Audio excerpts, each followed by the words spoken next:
You're going to want to move a little bit over more down this way because you won't be able to see what I want to show you from where you're standing. Okay, if you look over there, you can see these two structures that kind of look like dunce caps. Yeah. This one and this one. Oh, yes. Okay, if you look in between them, you can see a red arrow. Yep. You see that? Yeah. That On is the the wall. western wall.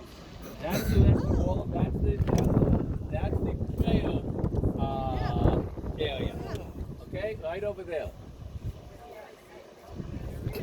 What we did not see when we were walking, we didn't go into the Jewish quarter at all, which would be this area over here. All of these houses that you see over here. This is the Jewish quarter, or what's called the Western Hill. We didn't go there at all.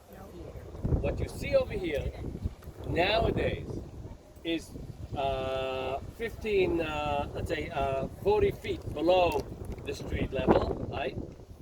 We can visit the remains of those houses. Because what happens in 1948, when the Jordanians captured the old city of Jerusalem, they blow up the whole Jewish quarter. They simply blow up the whole thing. They don't do anything with it, they just blow it up and it lies in rubble between 1948 and 1967. We captured the place in 1967, and before we start rebuilding it, the first thing we do is archaeology. And we find those houses.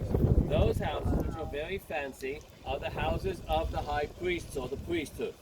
Not necessarily only the high priest, but of the priesthood.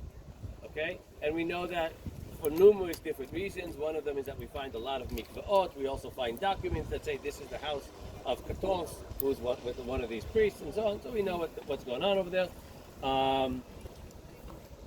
And you can go into those things today. There's a museum. Some of them you can go into. Okay, the height of the city nowadays is way above what you're looking at.